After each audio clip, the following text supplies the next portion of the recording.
आकाशवाणी लखनऊ से प्रस्तुत हैं प्रादेशिक समाचार।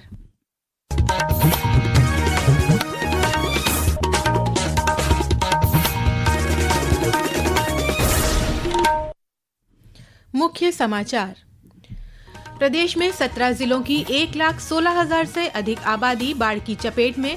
मुख्यमंत्री योगी आदित्यनाथ ने बाढ़ प्रभावित क्षेत्रों में राहत कार्यों में तेजी लाने के दिए निर्देश।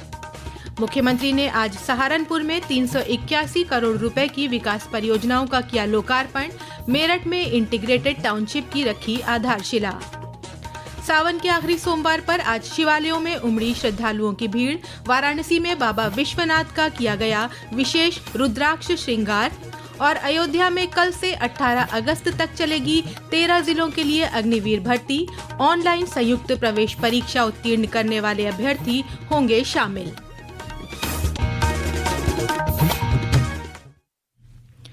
नमस्कार, प्रदेश के समाचारों के साथ मैं तनवीर फातिमा और अब समाचार विस्तार से। प्रदेश के अधिकांश जनपदों में मूसलाधार बारिश से कई नदियां उफान पर हैं।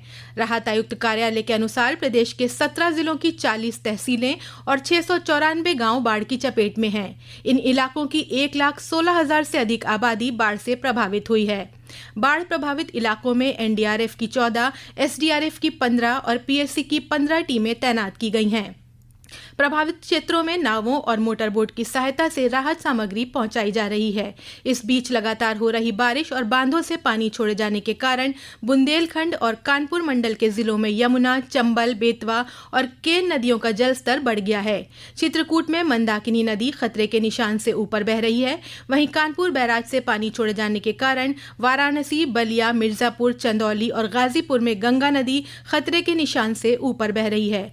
वाराणसी में गंगा का जल स्तर बढ़ने से शहर के कई इलाके पानी में डूब गए हैं। एक रिपोर्ट। वाराणसी में गंगा नदी का जलस्तर लगातार बढ़ रहा है। केंद्रीय जल आयोग के अनुसार 71.56 मीटर तक पहुंच गया है, जो खतरे के निशान से ऊपर है। वाराणसी के सभी 84 घाट जलमग्न हो चुके हैं। 80 सामने घाट, मारुति नगर समेत कई इलाकों में गंगा और वरुणा नदी का पानी सड़कों तक पहुँच गया है। धात क्षेत्र के कई गाँव जैसे छितौनी, चांदपुर, मुस्तफाबाद, बभनपुरा और अम्बा में बाढ़ का पानी पहुँच चुका है, जिससे फसलें जलमग्न हो गई है। प्रदेश के संसदीय कार्य मंत्री सुरेश खन्ना ने बाढ़ प्रभावित क्षेत्रों का दौरा कर राहत सामग्री बांटी। इसके अलावा जिला प्रशासन के साथ स्थानीय लोग भी राहत कार्य में लगे हैं। मनीष सिंह, आकाशवाणी समाचार, वाराणसी। प्रयागराज में गंगा यमुना का जलस्तर खतरे के निशान से ऊपर पहुंच गया है। सोनभद्र में बखर नदी का पुल डूबने से कांवड़ यात्रा का मार्ग बदला गया है। उन्नाव में गंगा नदी के किनारे बसे गांवों और मोहल्लों में पानी भर गया है। राजधानी लखनऊ में पिछले 2 दिनों से हो रही बारिश का सिलसिला जारी है। बारिश के चलते लखनऊ, अयोध्या सहित कई जनपदों में आज कक्षा 1 से 12 तक के सभी स्कूल बंद रहे। प्रयागराज में कई स्थानों पर बाढ़ के चलते कल से 7 अगस्त तक सभी विद्यालयों में अवकाश घोषित किया गया है। उधर मुख्यमंत्री योगी आदित्यनाथ के निर्देश पर 11 मंत्रियों की टीम बाढ़ प्रभावित क्षेत्रों में राहत कार्यों का निरीक्षण कर रही है। आज मिर्जापुर में कैबिनेट मंत्री नंदगोपाल नंदी और आशीष पटेल ने बाढ़ प्रभावित क्षेत्रों का निरीक्षण किया। उप मुख्यमंत्री केशव प्रसाद मौर्य ने प्रयागराज में बाढ़ प्रभावित क्षेत्रों का हवाई निरीक्षण किया। उन्होंने कहा कि सरकार सभी जिलों में बाढ़ की स्थिति पर नजर रख रही है। सरकार ने राहत कैंप में जितने लोग हैं उनके खाने की, उनके रहने की, उनकी दवाओं की, उनकी अन्य जरूरतों की तत्काल व्यवस्था ठीक ढंग से करे, इसका निर्देश दिया गया है। और जो बाढ़ पीड़ित हैं वो आश्वस्त करना चाहते हैं कि सरकार उनके साथ खड़ी है और उनकी हर समस्या को सरकार देख रही है। और जिनका कोई नुकसान होगा बाढ़ खत्म होने के बाद उसका भी आकलन किया जाएगा और उसकी क्षतिपूर्ति भी जो हो सके वो किया जाएगा। मौसम विभाग के अनुसार प्रदेश में मानसून सक्रिय बना हुआ है। वरिष्ठ मौसम वैज्ञानिक मोहम्मद दानिश ने पूर्वी और पश्चिमी उत्तर प्रदेश के कई जनपदों में कल भारी वर्षा की संभावना व्यक्त की है। पिछले 24 घंटे में कई जगहों में काफी भारी वर्षा हुई, जिसमें स्पेशली उत्तर प्रदेश का जो तराई बेल्ट है, बदायूं हुआ, मुरादाबाद हुआ, इधर लखनऊ है, रायबरेली में भारी वर्षा हुई। और कहीं ना कहीं अगर हम आने वाले दिनों की बात करें तो आज भी प्रदेश में रेड अलर्ट है। और कल हमारा जो उत्तर प्रदेश का जो नेपाल से सटे हुए जो जिले हैं वहाँ पे भारी वर्षा की संभावना बनी रहेगी। और कहीं ना कहीं परसों से फिर धीरे धीरे इसमें कमी देखने को मिल सकती है। इस बीच मुख्यमंत्री योगी आदित्यनाथ ने बाढ़ प्रभावित क्षेत्रों में राहत कार्यों में तेजी लाने के निर्देश दिए हैं। कल लखनऊ में समीक्षा बैठक के दौरान उन्होंने कई जिलों के अधिकारियों से सीधा संवाद कर स्थिति का जायजा लिया। मुख्यमंत्री ने बाढ़ शरणालयों में महिला सुरक्षा की पुख्ता व्यवस्था करने, बच्चों के लिए दूध तथा रेस्क्यू में छोटी नावों का प्रयोग न करने के साथ बाढ़ प्रभावित लोगों को राहत और खाद्य सामग्री वितरित करने के निर्देश दिए। उन्होंने कहा कि राहत कार्यों में लापरवाही बर्दाश्त नहीं की जाएगी। ये समाचार आप आकाशवाणी लखनऊ से सुन रहे हैं। ताज़ा समाचार जानने के लिए आप हमारी वेबसाइट news.air.gov.in पर लॉगिन कर सकते हैं। इसके साथ ही आप प्रादेशिक समाचारों का ये बुलेटिन हमारे YouTube channel news on AIR Lucknow पर भी सुन सकते हैं। मुख्यमंत्री योगी आदित्यनाथ ने आज सहारनपुर में 381 करोड़ रुपए की 15 विकास परियोजनाओं का लोकार्पण किया। इसके साथ ही विभिन्न योजनाओं के लाभार्थियों को प्रमाण पत्र दिए। इस अवसर पर मुख्यमंत्री ने कहा कि डबल इंजन की सरकार में चल रही विभिन्न परियोजनाएं आज सहारनपुर को अलग पहचान दिला रही हैं। डबल इंजन की भारतीय जनता पार्टी की सरकार के कारण सहारनपुर की निराशा समाप्त हुई। सहारनपुर के साथ आज दोनों सरकारें पूरी मजबूती के साथ खड़ी हुई हैं। अब यहाँ पर चल रही परियोजनाएं सहारनपुर को एक पहचान दिलाती है। सहारनपुर को उसकी विरासत से जोड़ा गया है। मां शाकंभरी का पावन धाम होने के साथ ही माता शाकंभरी विश्वविद्यालय प्रारंभ हो चुका है। सहारनपुर के बाद मुख्यमंत्री योगी आदित्यनाथ मेरठ पहुंचे। उन्होंने यहां इंटीग्रेटेड टाउनशिप का भूमि पूजन और शिलान्यास किया।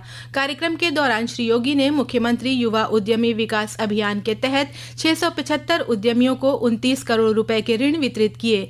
साथ ही 881 स्वयं सहायता समूहों को 64 करोड़ रुपए की सहायता राशि प्रदान की गई। इस मौके पर मुख्यमंत्री ने कहा कि इन पहलों से मेरठ में आर्थिक और सामाजिक सशक्तिकरण को नई गति मिली है। आज मेरठ की पहचान हो रही है रैपिड रेल के साथ। देश की पहली रैपिड रेल है और रैपिड रेल को हम मेट्रो के साथ भी मेरठ के अंदर जोड़ने जा रहे हैं। प्रदेश की पहली स्पोर्ट्स यूनिवर्सिटी मेजर ध्यानचंद के नाम पर इसी मेरठ में स्थापित हो रही है। अब सोतीगंज बीते दिनों की बात हुई, अब तो मेरठ की पहचान बन रही है वन डिस्ट्रिक्ट वन प्रोडक्ट में स्पोर्ट्स आइटम के लिए। आज पवित्र सावन माह के अंतिम सोमवार पर प्रदेश भर में श्रद्धालु और कांवड़िए ऐतिहासिक मंदिरों तथा शिवालयों में जलाभिषेक कर भगवान भोलेनाथ की आराधना कर रहे हैं। शिवालयों में पूजा अर्चना के लिए सुबह से ही श्रद्धालुओं की भारी भीड़ उमड़ी हुई है। इस अवसर पर प्रशासन की तरफ से विशेष इंतजाम किए गए हैं। पेश है एक रिपोर्ट।